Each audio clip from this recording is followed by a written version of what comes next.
In this lecture, we will link computability to definability in arithmetic. That is, over the structure of the natural numbers with the usual operations plus and times. We start by going the other way, though, namely by linking delta zero definability to computability. More precisely, if we have a delta zero formula, then the predicate that we can define over the natural numbers by collecting all the tuples for which the formula phi holds in N, that predicate is primitive recursive. The proof works by induction on the height of phi. You start by noticing that the functions use alters over N in our language. So successor, addition, multiplication are all primitive recursive. So that means every function that is defined by a term over N is actually primitive recursive. And by a similar reasoning, you can get this for the atomic formulas that they define, or their characteristic functions are primitive recursive. Then to go from atomic formulas to more complicated formulas, you can use relations like the following one, namely the characteristic function of a relation defined by not phi is simply 1 minus the characteristic function of the relation defined by phi, and so on. In the case of a bounded quantifier, so let's say for a formula for all y less than t, phi xy, we can use the mu operator. Namely, we just need to test for equality if the result of this mu operator here on the characteristic function of phi, right, where this is 0, if that test actually gives us t, that means there is no y less than t where phi would not hold. So once we have the primitive recursiveness of delta zero definable functions, we can from that relatively easily get to the computability of sigma 1 definable functions. So we are looking at a partial function that has a sigma 1 definable graph, gamma sub f. So f of a is defined and is equal to b if and only if gamma sub f ab holds, if and only if the formula phi ab holds in N, where phi is supposed to be sigma 1, meaning it is of this form, exists x, psi, where psi is delta 0.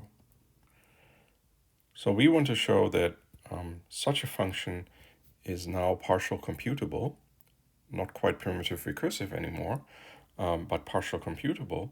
And intuitively that makes sense because now we have, instead of a bounded mu operator, we have an unbounded search here. This is reflected in the definition of the function g. So we want to kind of simulate this unbounded search by using a mu operator.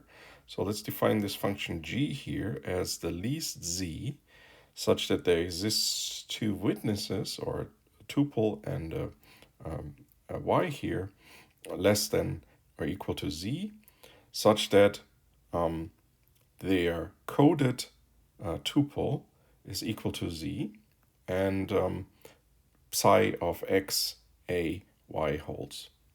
So you can think of this x here as the existential witness, of course, and y is the value of the function.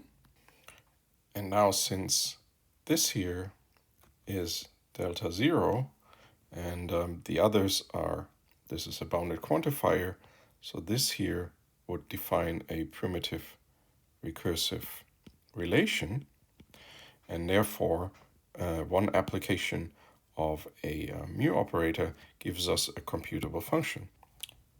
There's a little caveat in this argument. If we look at this expression here, you may think this is pretty innocent because haven't we shown that all the pairing functions are perfectly primitive recursive and so on, or the tuple coding functions for Gödel numbers are primitive recursive. That's true, but remember here we need to work with an expression or a formula that is expressible in the language of arithmetic. But if we would use our standard prime exponent coding function here, that uses exponentiation and hence is not in our language. So the solution here is to use the fixed coding function for k+1 tuples. So this function derives from the standard pairing functions for pairs of natural numbers, which we can express in our language, and then just get a function for k+1 tuples by iterating this pairing function. So for example, for triples, you would take the pair of the x and the code for the pair of yz, and so on.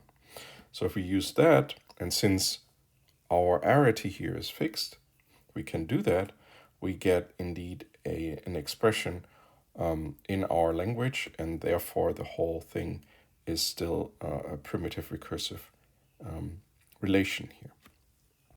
So once we have the computability of G, we can prove the computability or partial computability of F by just taking the second component or projecting on the second component of this tuple coded by Z. Summing up, we have shown now that if we have a function, a partial function with a sigma 1 definable graph, then that function is partial computable. We would also like to have the other direction, namely that if we have a partial computable function, then its graph is sigma 1 definable.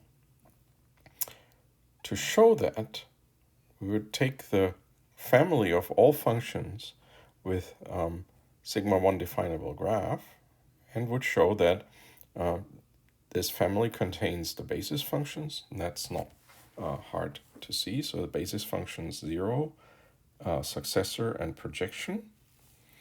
All right. And that this family is also closed under composition and the unbounded mu operator. These tasks here, those facts are not too hard to show, but the problem is the closure under recursion.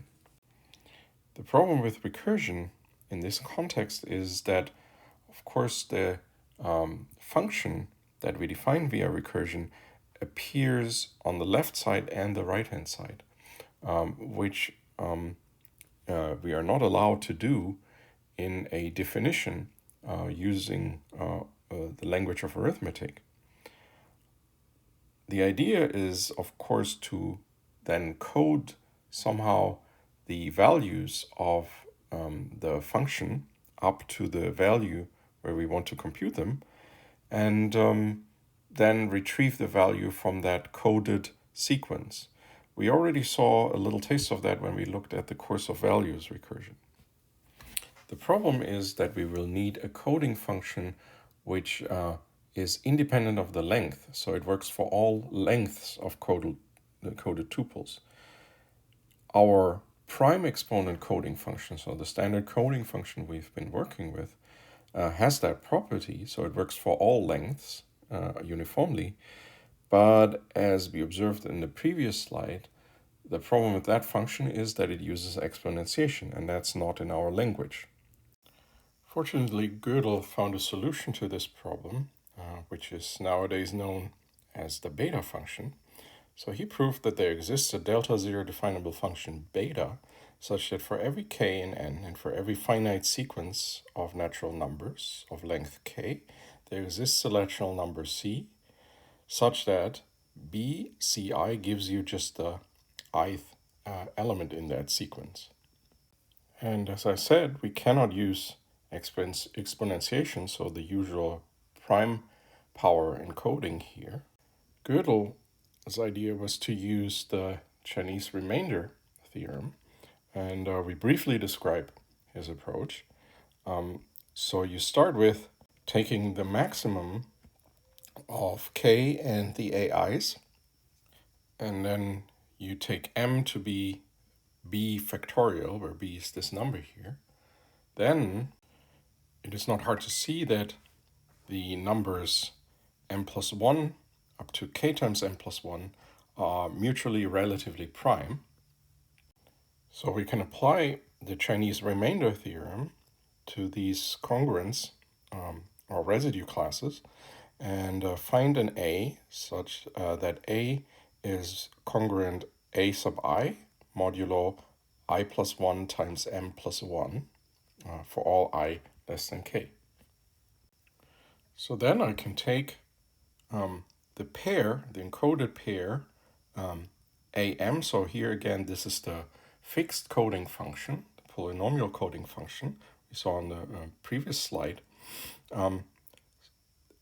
This can now be used as the code for this sequence, right? So we also have to give M to make this decoding here possible.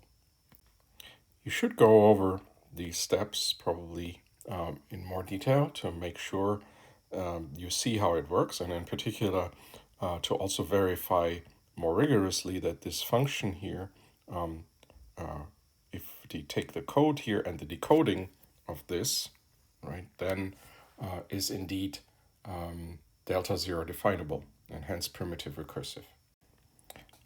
Armed with the beta function, we can now show that the family of functions with a sigma 1 definable graph is closed under primitive recursion, and therefore complete the proof that every partial computable function has a sigma 1 definable graph. The proof works by expressing through a formula that f is obtained through a correct recursion along h starting from the initial value given by g. So let's first look how we encode a correct recursion based on h. This is expressed by the following formula, and now we can use our beta function.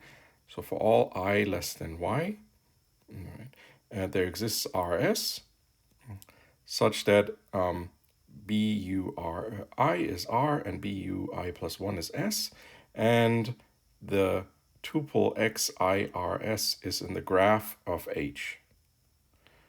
So that means S is obtained from H through the previous value R, right, with parameters X and I. So this formula says that up to Y, the recursion along H is correctly reflected by the code U.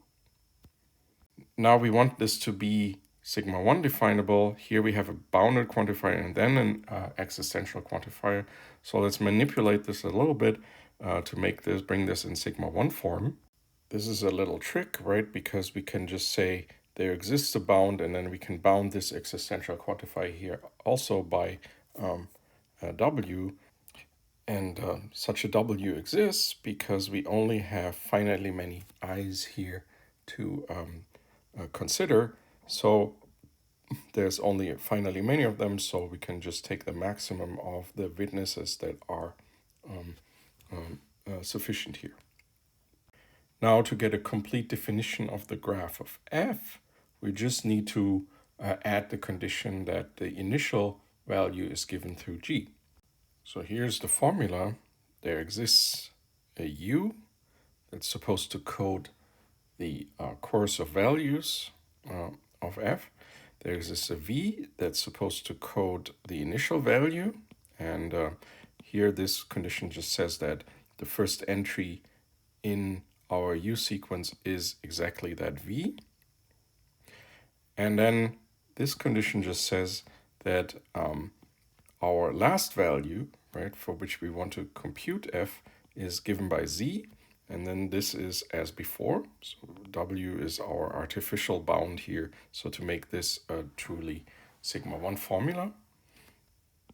And all this together now gives us a definition for the graph of f, right? So when does, in this formula, holds for x, y, z if and only if f of x, y is equal to z. So to sum up, we have proved the definability theorem. A partial function f is computable if and only if its graph is sigma 1 definable over the structure of the natural numbers.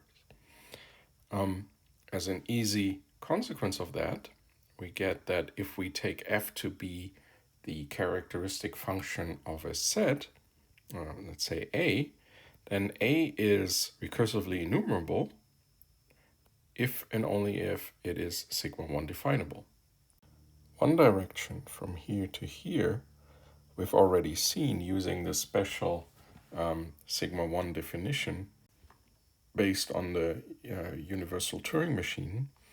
For the other direction now, we can use this theorem, and given a sigma 1 definable or definition of the characteristic of function of a, we can derive a partial computable function whose